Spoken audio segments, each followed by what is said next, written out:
Imagine these are actually all fan accounts that I've made, and I've answered them, sent in all these questions. I'm like, ah. Hi, InStyle. I'm Madelaine Petsch, and I'm going to be opening up some fan mail.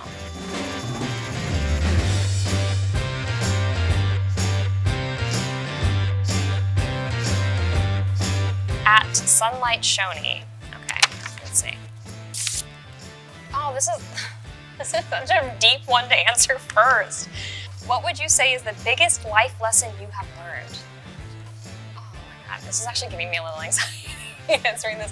It feels as though I have to have like the perfect answer for this, but I don't. I think today I'd say not to take yourself too seriously.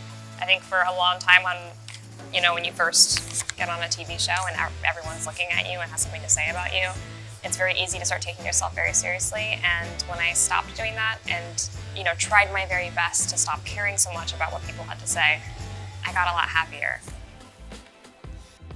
At Sunlight Choni. Choni has become a fan favorite worldwide. They have stolen the hearts of so many people. How would you want their story to end? Hopefully together. But I don't write the stories, I just make them happen. I love Choni. I think everyone on the internet knows I'm the biggest Choni shipper. I think that Tony is perfect for Cheryl, and although they have their own, issues that they face, for the most part, they really get each other and they work. So I would like to see them together, but I don't make the rules around here. I just follow them. This is at Madelaine GIFs. GIFs? GIFs. This is at Madelaine GIFs. I could have sworn it was GIFs. I'm sure it's with a hard G. What kind of projects would you like to take on after Riverdale ends, and who would you like to work with? I've been working on producing my own stuff, which has been really cool and even more challenging and amazing as an artist because you're even more invested in the project that you're making. And I want to keep making projects that I find firsthand and that I can develop. I also want to keep making projects that are scripts that came to me and are ready to go, in a month or two. And I just want to play characters that I relate to, that I feel like I can get into in some way and that make me feel something. This is super weird, but one of my best friends, Vanessa, who's on the show, used to call like the first date feeling a tutu tingly. If you just use your brain for that one. And so when I read scripts, I look for the tutu tingly feeling. Like if I'm excited about the script, I finish it, I can't stop thinking about it, I'm talking to my team about it, that's the part I want to do. So I can't tell you exactly what that is or what the makeup of that is, but I can tell you it's just a feeling. At Madelaine Petsch Fashion. Yeah, I actually do know this account because they find I can post something in 3 seconds and this person knows exactly where it's from and can tag it, how much it is, maybe when I purchased it or when I wore it prior. It's pretty impressive. What's the best piece of fashion advice someone has given you? Well, I have fantastic stylists, Rob and Mariel, who encourage me to think outside of the box. I think when it comes to fashion advice, it actually came from Cheryl Blossom, the Queen of Red.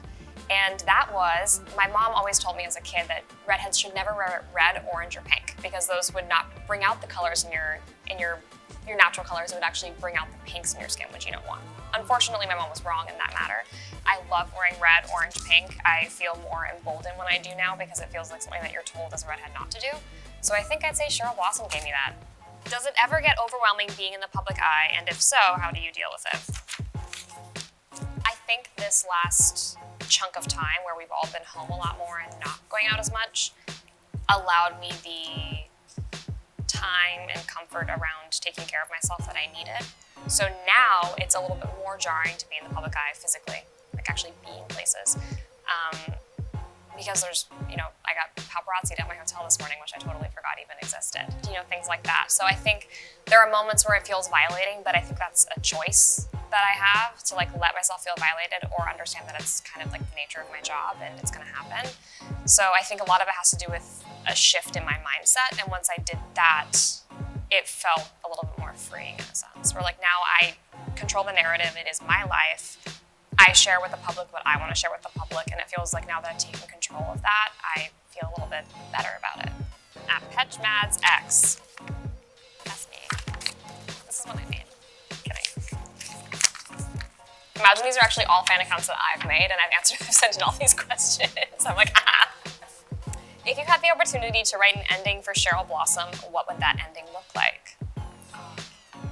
This is a tough question to answer because as an actor, I enjoy playing her when she's going through hardship or when there's a very big challenge in her way and when she's changing, because that makes me more challenged as an artist to grow and evolve a character.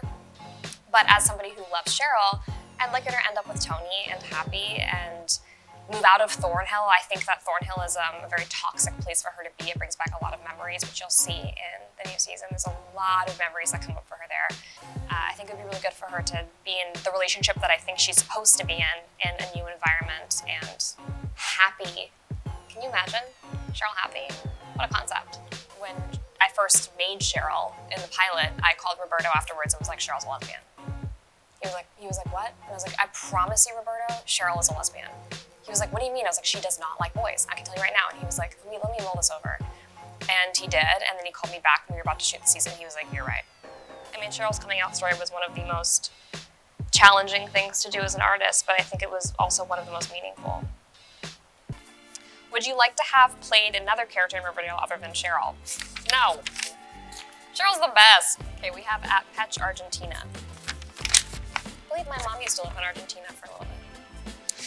What would today's Madelaine say to young Madelaine about everything she has been through, professionally or not?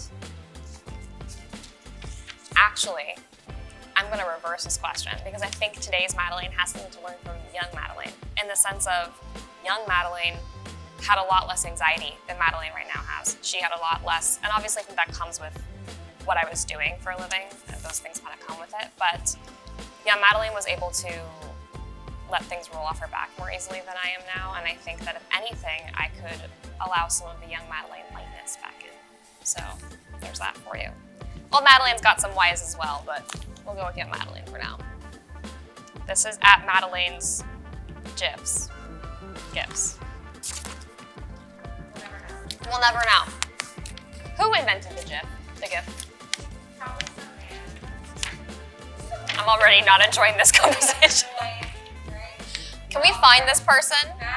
Let's find this person. I want to ask the question. This is a weirdly perfect question to end on.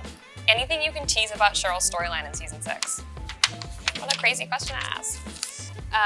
Yes.